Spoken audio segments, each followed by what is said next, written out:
Film ini akan menceritakan tentang seorang pria Asia bernama Jimmy Tong. Dia bekerja sebagai supir taksi di Amerika dan pada adegan ini beliau sedang memperhatikan seorang wanita Asia juga yang merupakan seorang karyawan di sebuah galeri seni. My name is Jimmy Tong. When I see you, I have a wet dream. Hingga saat si wanita keluar, Jimmy langsung membuka pintu mobil untuk menghampirinya. Namun tak disangka, ada seorang pengendara sepeda yang tepat menabrak pintunya hingga terjadilah sedikit perkelahian.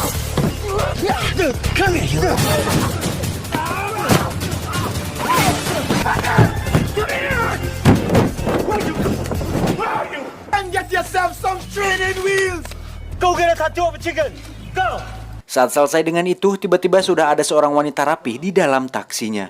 Si wanita pun menantang Jimmy untuk bisa sampai di kantornya sebelum make up-nya selesai. Dan Jimmy pun melakukannya. Okay.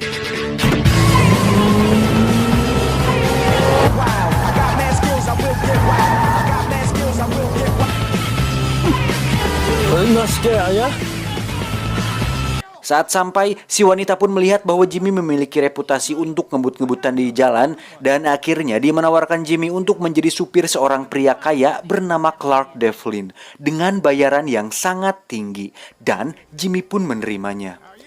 Esok hari Jimmy pun datang untuk diinterview oleh si wanita dan tak lama Jimmy pun diterima menjadi supir si pria kaya itu. Dan satu lagi, Jimmy diminta untuk mengkurut jenggotnya yang secuil itu. Devlin guy? I don't work for him. Hari pertama bekerja, Jimmy pun terlihat sangat tegang karena majikannya adalah seorang pria kaya yang sudah pasti memiliki kehidupan yang berbeda dengannya. Dan inilah Clark Devlin. Di tengah perjalanan terlihat bahwa Clark Devlin merupakan seorang pria yang sangat suka dengan teknologi dan itu dibuktikan saat ada sebuah keyboard keluar secara otomatis dari jok mobil depan. Dan itu sangat canggih, canggegang beriki anjing.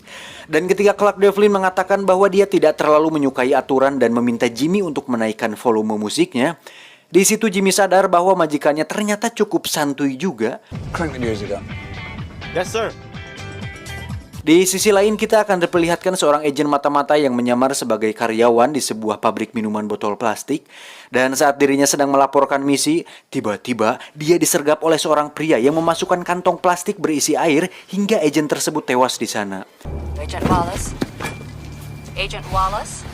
Saat dibawa ke markas, agen tersebut diindikasi telah meninggal karena tenggelam dan kehabisan nafas. Namun seorang peneliti yang bernama Dale Blaine mengatakan bahwa si agen tewas karena dehidrasi atau kehausan. Di mana dia menemukan semacam bakteri yang berasal dari sebuah serangga, namun dia belum yakin apa itu.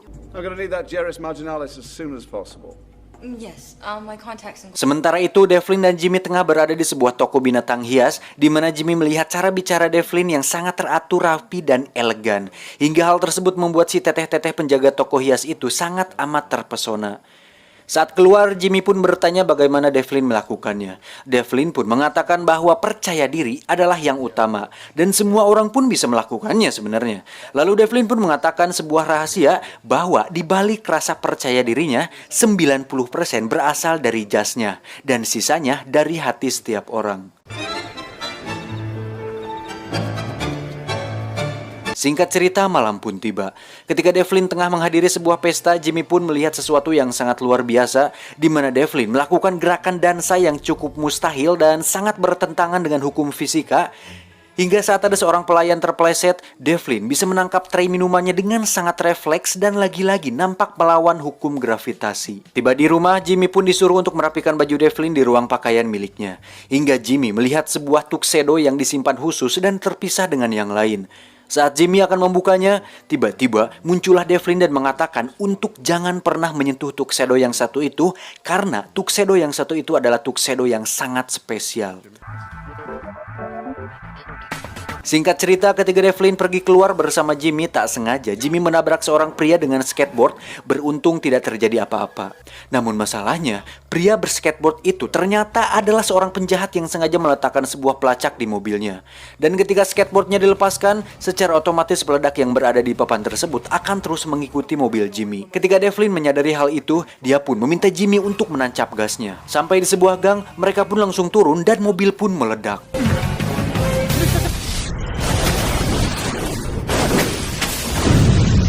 Beruntung mereka masih selamat, tetapi Devlin harus mengalami cedera yang parah di kepalanya. Merasa bahwa tidak ada kesempatan untuk hidup, Devlin pun mengatakan sebuah kata yaitu Walter Strider. Kemudian memperlihatkan KTP digitalnya yang berubah menjadi nama asli dirinya, hingga bisa disimpulkan bahwa Devlin adalah seorang agen khusus seperti seorang mata-mata. Sebelum pingsan total, Devlin pun memberikan KTP serta jam tangan miliknya kepada Jimmy dengan tujuan agar Jimmy bisa menggantikannya menjadi Clark Devlin. Saat di rumah sakit, suster pun memberikan sebuah kertas yang digenggam oleh Devlin dan itu merupakan clue akan kasus yang sedang terjadi. Dan saat Jimmy sedang kebingungan, seorang nenek-nenek terus berbicara tentang di mana Dr. Angelo dan itu cukup menambah beban pikiran Jimmy. I need Dr. Angelo, Dr. Angelo.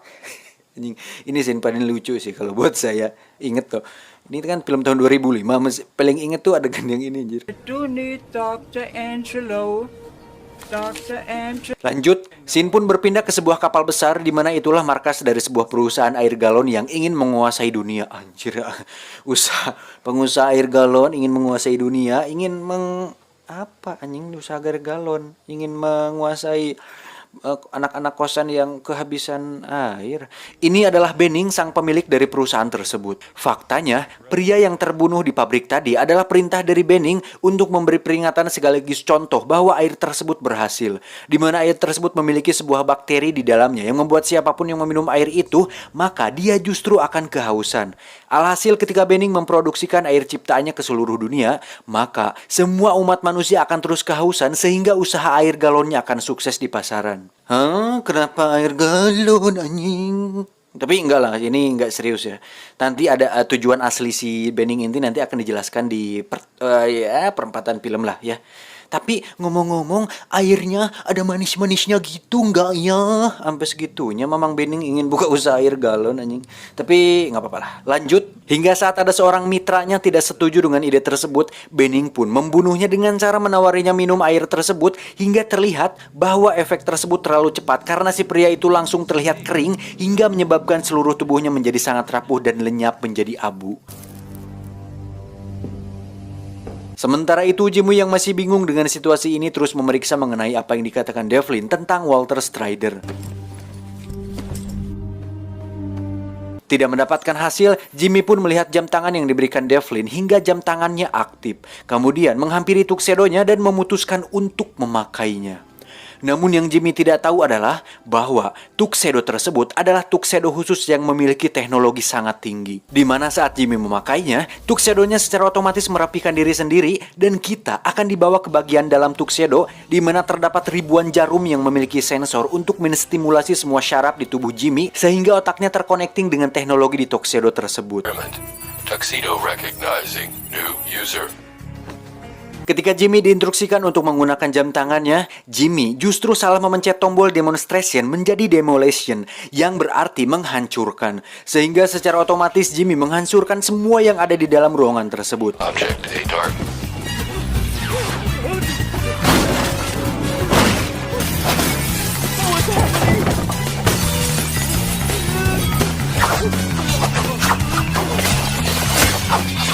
Dan satu hal yang menarik, Tuxedo tersebut ternyata bisa membuat penggunanya menempel di dinding dan seolah melawan gravitasi. Hingga saat ada telepon masuk, Jimmy pun seketika melepaskan tangannya dan terjatuh ke atas. Ternyata itu adalah telepon dari Dale Blind yang meminta untuk bertemu sesuai dengan arahan bosnya. We will meet tomorrow, V15, 10 o'clock. I'll be wearing a gray suit. Saatnya mereka bertemu, Dale Blind sudah menunggunya di sana dan dia nampak cukup terkejut saat melihat Clark Devlin ternyata adalah seorang Asia. Have we met before? No. A couple of details changed from what was in the file. You read it? Where are you going? I'm thinking. Tiba di tempat tinggi untuk memulai pengintaian, Dale Blind pun menunjukkan sebuah senjata untuk menempelkan pelacak pada target. Jimmy yang belum pernah main PUBG, apalagi memegang langsung sebuah senjata, seketika panik hingga dia teringat bahwa dia sedang memakai Tuxedo yang bisa melakukan apa saja. Dengan mode perakitan, Jimmy pun dengan cepat bisa merakit senjata dengan sangat baik.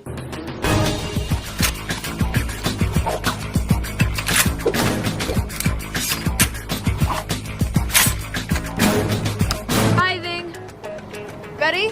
Hingga saat menembakkan pelacaknya, Jimmy pun kembali menggunakan mode sniper untuk bisa menembak dengan sangat akurat.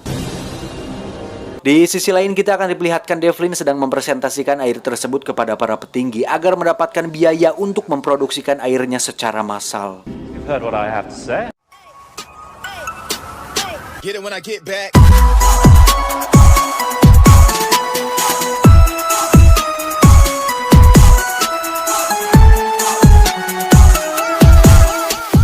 Sementara itu, saat Blaine terus mengamati dan mendengarkan percakapan melalui alat pelacak, tiba-tiba sebuah tali langsung mengikat leher Jimmy dan ternyata itu adalah pihak keamanan di sana. Jimmy pun bertarung sendirian sampai akhirnya Blaine sadar dan ikut bertarung.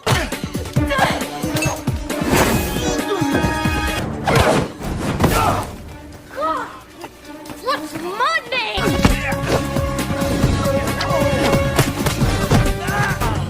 Yeah, not bad. Saat perkelahian selesai, tak sengaja Jimmy terjatuh ke tepi gedung dan menggantung di sana. Ketika Blaine mencoba menariknya, justru lengan bajunya robek dan cincinnya harus ikut terbawa oleh Jimmy. Namun tenang, tak ada yang perlu dikhawatirkan ketika dia memakai tuxedo tersebut karena secara otomatis tuxedo tersebut bisa mendeteksi bahaya dan mengeluarkan semacam alat penempel pada tangan Jimmy. Mengetahui Blaine akan pergi, Jimmy langsung mencoba memanggilnya, namun karena ada anak buah Benning yang lain, dia pun harus berjuang untuk memberitahunya.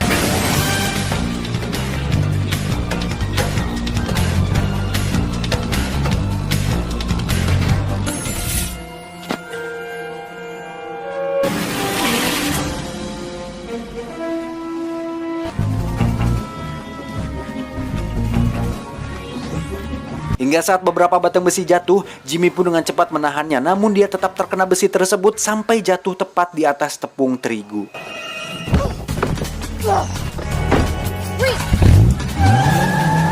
Dengan mode lari cepat, Jimmy pun mengejar dari Blaine lalu naik ke atas mobilnya. What is wrong with you? How do you fall off a building and end up... Melihat tingkah aneh Jimmy, Blaine pun mengungkapkan kekesalannya dan kejengkelannya. Hingga saat Dale Blaine menyentuh Jimmy, secara refleks tuxedo tersebut menganggap bahwa itu adalah bahaya hingga membuat Blaine harus terlempar ke atas aspal.